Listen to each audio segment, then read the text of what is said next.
Hello everyone, Space Oyster here, and welcome back to Let's Play Final Fantasy XII The Zodiac Age.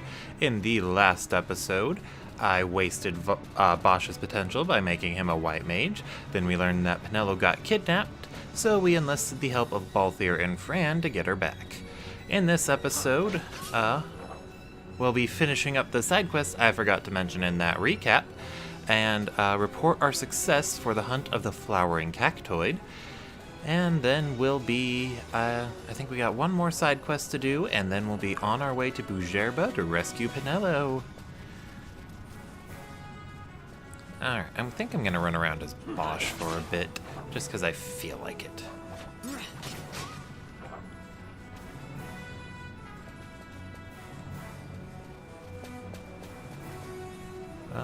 What to talk about, though? I am not too sure.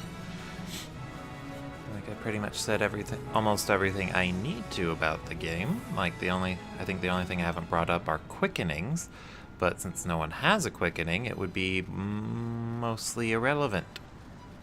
Alright, here we are. That's a cactus flower. Wish I could have been there when you put that overgrown cactus in its place. Here's your bounty. I know it's not much, but it's the best I could do. Thanks for your help. So 500 gil and a bunch of potions. Now, if you talk to him again, we'll start up a side quest.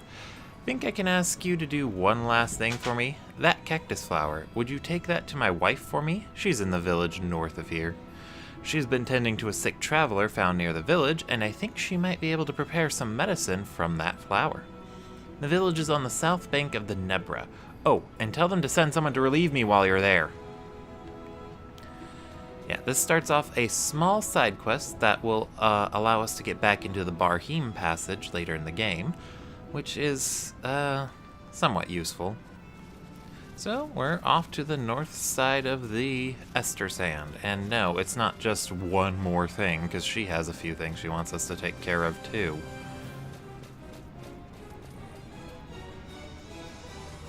Maybe I should be running around as Vaughn. He's got the highest action speed, so he can make short work of these enemies. Yeah, I'm gonna just switch to Vaughn.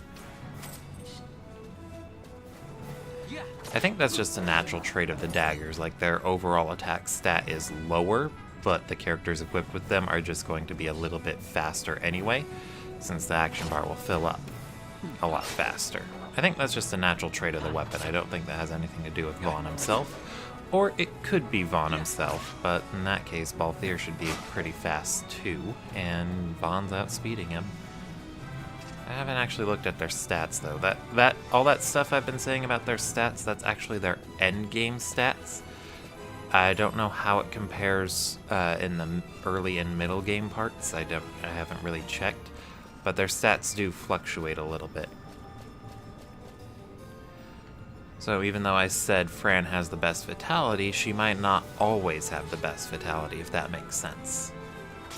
And I suppose I forgot to mention, a few of the stats are only dependent on your character's individual stats, for the most part, while others are only affected by what gear they have equipped.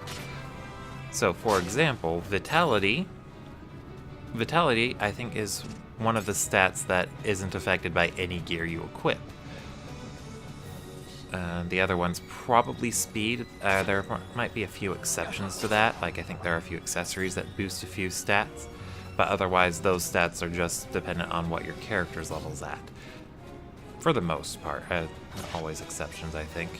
And then the stats that your character's level and individual stats have no effect on would be things like defense and whatever attack boosts they're getting from their weapons. You know, physical and magical defense. Let's see. And just gonna make our way to the north here. In between episodes, I actually went to the city Nalbina to save the game after killing the cactoid. I did that off screen, and on the way there I found the spell Silence, so I think that might be in a fixed location. It's just right outside of Nalbina, here in the Ester Sand. Shouldn't be too tough to find. But I did that off screen because I didn't want to, I didn't want the episode to take too much longer. I was at 32 minutes. I think it was 32 minutes. Pretty sure it was 32 minutes. Anyway, we're almost there, but Balthier has decided to pick a fight with a wolf that doesn't stand a chance, and now Vaughn's gonna pick a fight with a wolf that doesn't stand a chance. Ooh, treasure. Yeah, for the most part, the treasures that have things, basic things like consumable items or gil in them, those are probably treasure chests that can spawn repeatedly. So they might be worth farming, I suppose. Let's talk to this villager. Shh! Quiet! I've got a sick traveler sleeping just inside, collapsed not far from the village. I worry it may already be too late. Danturo bade you bring me this cactus flower? This should help, yes. Thank you. Take this for your trouble. A bundle of needles. And then you talk to her again. Keep your voice low, please. Our guest is still sleeping inside. The cactus flower you brought should help with the fever, but not the pain. If I had some clam shells, I could make something to ease the pain. Do you think I could ask you to bring me some? Sem clams live in the shallows along the banks of the river. The more you can bring me, the better. Yep, she's got a bunch of side quests for us, too. The easiest way to find them is just look for these mysterious glints in the actual river. There are a few here in the village itself, and then we also have some that'll be right outside the village. There's also a teleport crystal here. I'm gonna go ahead and activate that. Like, I don't think it becomes one you can actually actively use until you click on it, similar to like a bonfire or a lamppost in Dark Souls or Bloodborne. Speaking of which, I've been recording this in the month that PlayStation Plus gave out Bloodborne for free, for the Plus members only, and I have been enjoying the crap out of that. Like, I'm usually bad at Dark Souls games, but I think I'm a little less bad at Bloodborne. Just a little bit, though. I'm still crap. But I've been enjoying the hell out of it. And I know it's a weak build, but I kind of wanted to go for an arcane one, because I'm curious about how magic-related stats work in Bloodborne, because I've never tried it before. I'm probably going to regret that later.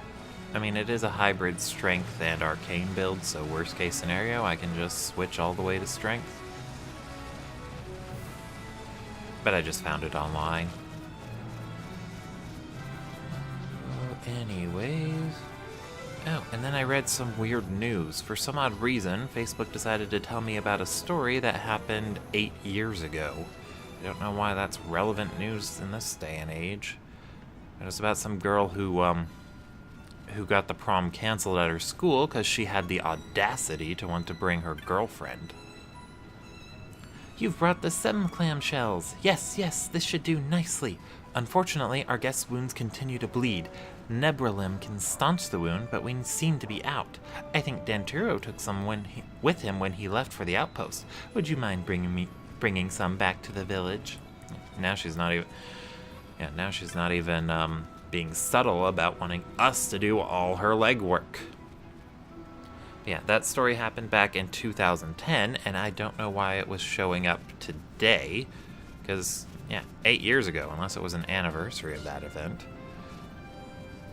But all the, I guess a brief summary of the event is she asked if she could bring her girlfriend to prom, and the school decided that the best thing to do was to cancel the prom entirely. So the students decided to throw their own special prom, and they made sure to give all the people they don't like the wrong address, including this young lady. Really quite a sad story to read about. But I think the joke was on the rest of the school, because all the kids they gave the wrong address to happened to have fun on their own. I guess that reminds me of the other thing, the school shooting tragedies. So many people are like stricter gun regulations is the key to keeping things down, and then everyone's like, no, we can't do that to our guns. We need our masturbation tools, or something to that effect. But that's honestly not it. Like, the people who shoot up these schools, if they didn't have access to guns, they probably would have used something else. They probably would have tried to make some sort of explosive, or worst case, just brought a knife and stabbed a bunch of people. Not as effective, but the result would be the same. They wanted to do it. The best solution to preventing more school shootings might be to eliminate the reasons why people would want to do them in the first place.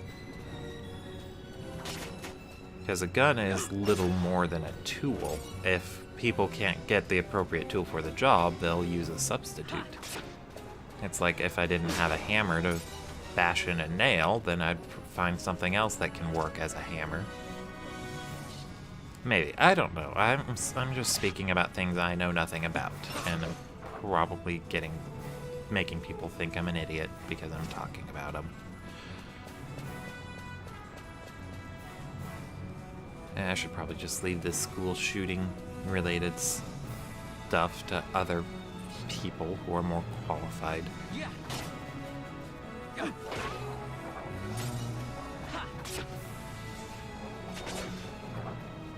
I guess in Final Fantasy related news, well, semi-Final Fantasy, I'm really tempted to get Kingdom Hearts 3.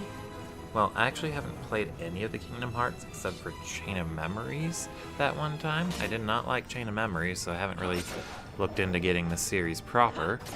But I've been thinking I should really fill that hole in my gaming spectrum before Kingdom Hearts 3 comes out. Or just jump right into Kingdom Hearts 3 and be completely confused and probably think it's a bad game. Or, well, bad in the narrative sense because I don't know what's going on.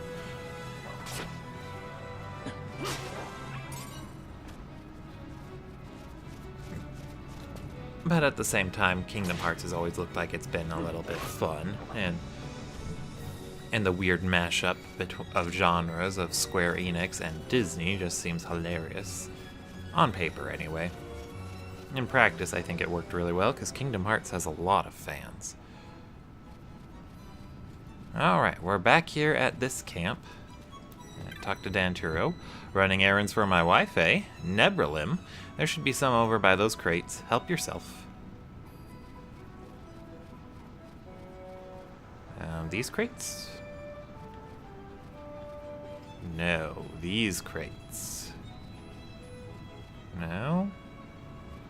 What crates?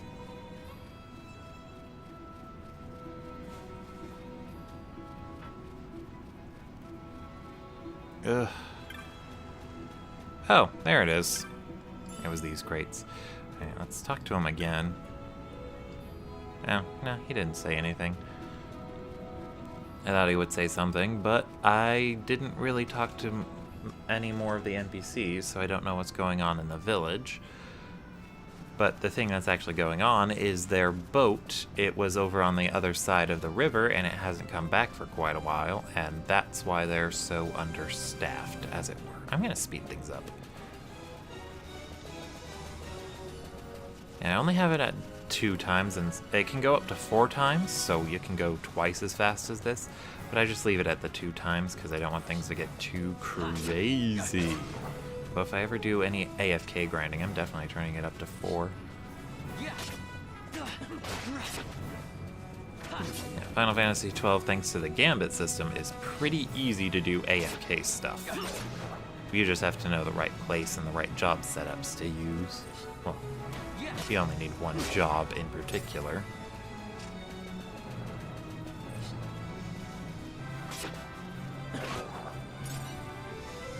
But all the same, if I feel like I need to really level up to handle some stuff, you can bet I'm gonna do that once I get to the right part.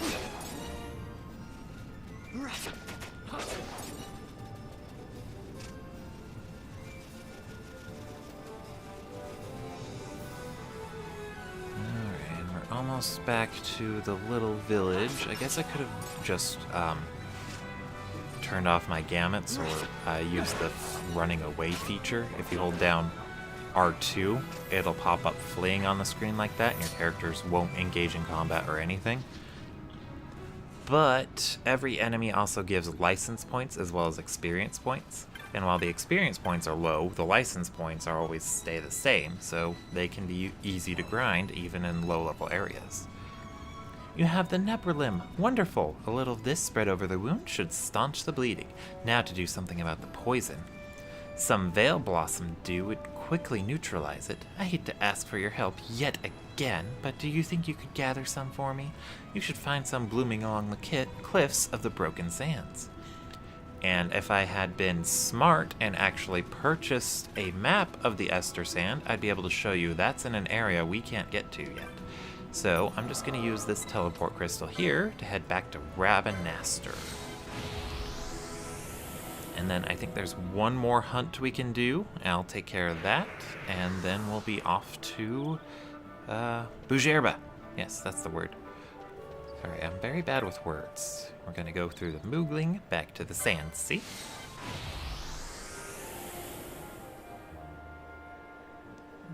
One other thing I forgot to mention about the comic book adaptation of Final Fantasy XII is that they, for some odd reason, they decided to paint Vaughn as some sort of complete idiot.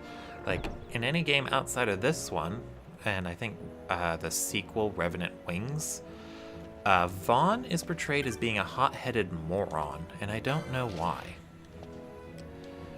I guess they're just flanderizing his less favorable traits, but Vaughn in this game, he's a bit naive, but he's not stupid.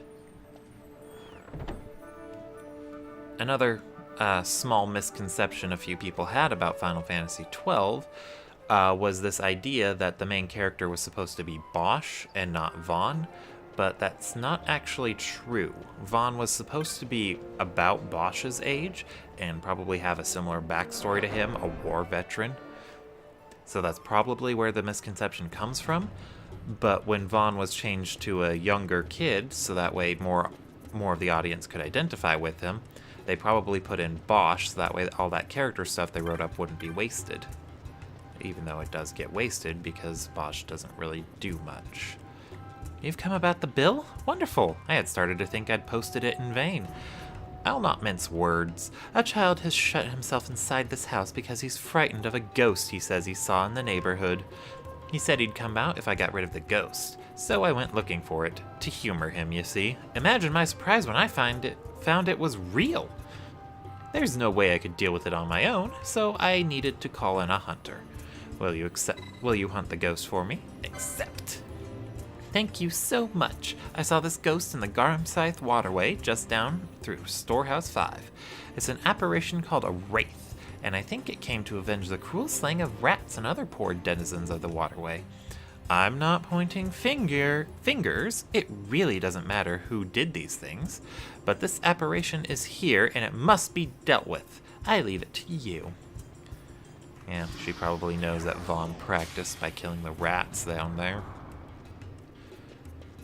But since we accepted the hunt, that means we're having Vaughn clean up his own mess. Yay! Did I need to make that sound more sarcastic? I probably should have made that sound more sarcastic. Anyway, just go down here, and we'll be in that room where we fought the Fire Maiden and started the game as Vaughn. And it should be here. So this ghost is an undead type enemy.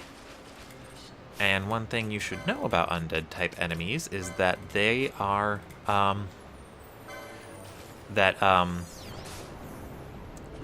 healing items and abilities have the opposite effect on them. Unfortunately, he's immune to instant death, though, so that really didn't work out, and I wasted a Phoenix down. I could have, let's see, let's change up Bosch's Gambit a little bit, actually. Let's change this to Foe Undead. I'm pretty sure I picked that target up. There it is, Undead. And he's going to cast Cure on them. Because Cure hurts zombies.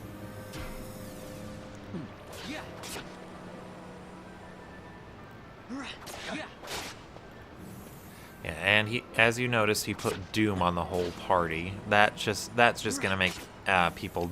That just makes the character die when their HP reaches, or when the counter reaches 0. Very unethical. But yeah, having Bosch throw cures at this thing has been pretty helpful. And it's doing a lot of damage, so it shouldn't take too much longer. But I always did like that implication of when you're fighting undead enemies, your healers can become your main offensive force.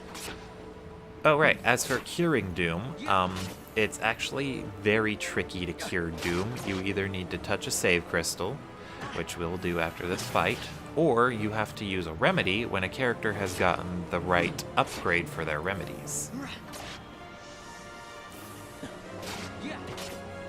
It's almost dead. And Bosch ran out of MP. But we killed the Wraith, so it's all good. I'm going to go into the Gambits, and I'm going to set that back to what I was doing. Ally, any. Poisoner. I think Undead also have reverse effects of status condition spells, so if I'd had Bosch use Poisoner on him, it probably would have attempted to poison the ghost instead. I haven't really tested that, but I did, so I don't think that's actually how it works.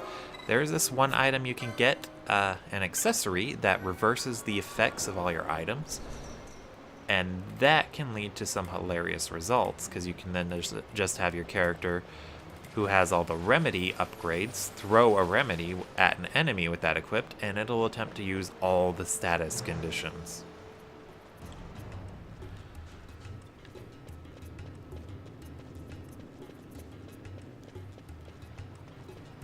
And that right there is a good example of how I recommend going through the game. When you run into a situation where a specific gambit setup or a niche gambit setup is going to be helpful, go ahead and switch your gambits up. Don't hesitate to change up what you've got set up when the situation demands it. You've done it. You've defeated the Wraith. Thank you. Thank you so much. The ghost is gone.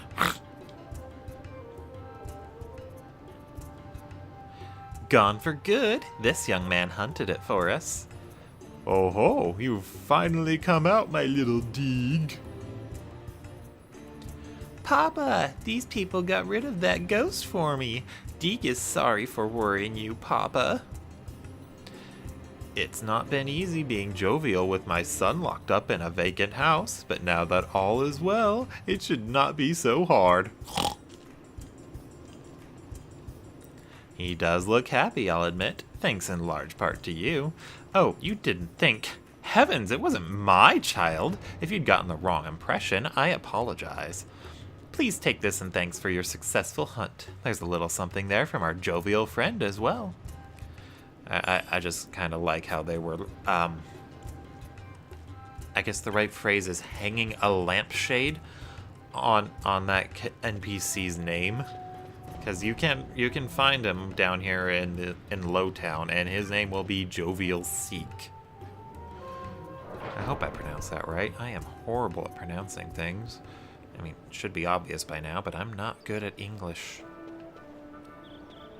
I'm gonna take one more glance at the shops. Oh, yeah, I'm gonna take one more glance at the shops to see if I'm missing anything. Wait, no, I already did that. Never mind, I did that right after Balthier and Fran joined us. I remember. So I'm instead gonna head to the Muthru Bazaar and see if I can afford to buy the things that are on sale in the clan shop. And then I think I'll get spend some license points, and then it's off to Nalbina. Not Nalbina, Bujerba.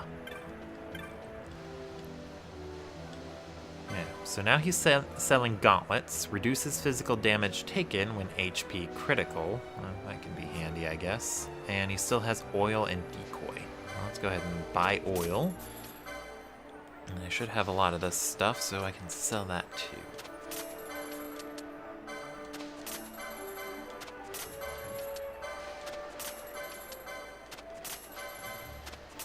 New bazaar goods. Let's see. A tail of the phoenix. 2 tufts of phoenix down for 400. Let's take it. And potion pack. 2 potions. Kind of useless, but a bargain's a bargain, and...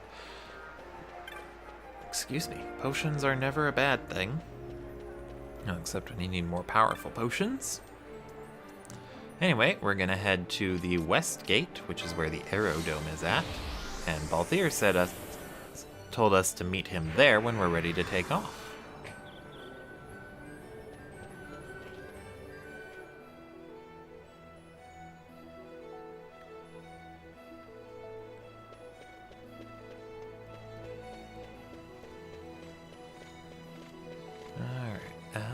There's the man himself. He says he's the leading man, but he's playing a support role. Bujerba's on the sky continent of Dorstonis, and the magicite mine we're looking for is in Bujerba. If we're going to save the girl, we start there. You ready to leave? I'm ready. You do realize that once we've left, you may not see Rabanaster for a while. Once we leave, there'll be no looking back. I'm really ready.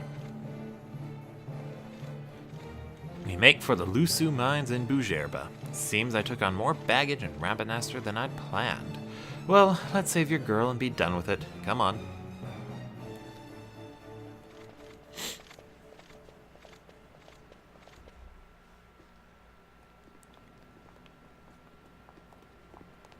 Whoa. This is the Stroud. I'm still flabbergasted by Bosch wearing an oven mitt under his armor. I mean, I guess he needs to be... Cheap airship enough for you? Sorry. I guess he needs to be prepared for anything. The Straw. You really are a sky pirate. Well, the headhunters seem to think so. What's a good word? Is she ready?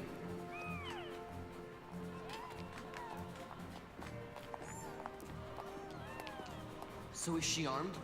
How fast is she? Could you take the Ifrit? I suppose I could tell you, but... Wouldn't you rather see for yourself? Yeah.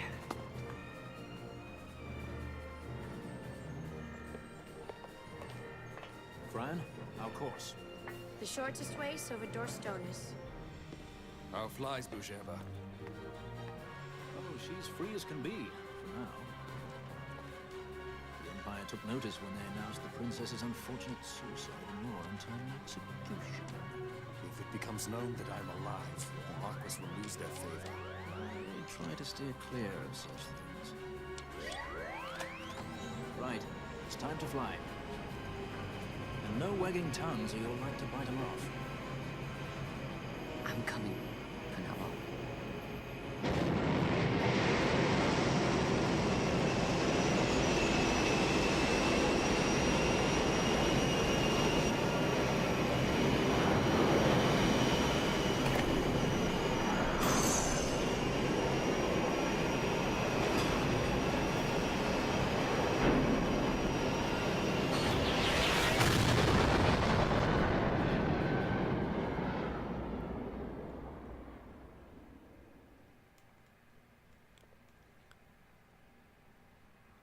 And more cutscene.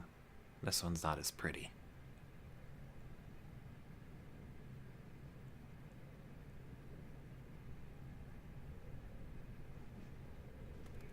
You've seen to her feeding, yes? I have, my brother. She eats well. See that she does. We need her alive. Balthier's bait must be fresh. I keep trying to tell you. I barely even know who Balthier is. My brother, a message come from Rabanaster. The Strahl, she set sail. She makes straight for the sky city of Bujerba. Barely know, was it? Yet Alatracy goes bounding off for you. Tell me, how could that be? That's what I'd like to know. I just met him that one time and that's Does it. that tongue never stop? What if we plucked it from your head? As for you, we need Balthier alive. His corpse fetches but half the bounty. A tender beaten, my specialty. There's no fun for it if we can't tease out a scream or two.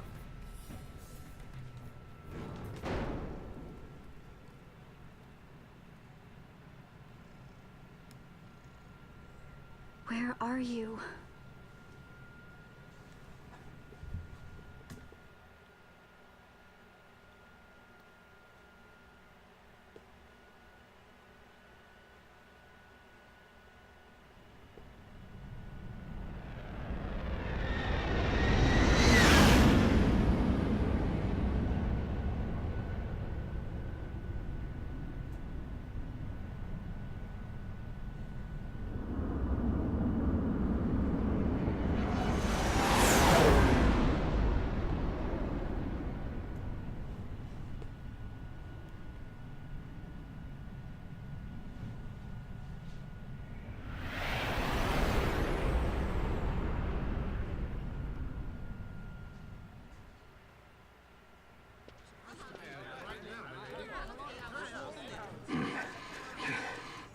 Easy.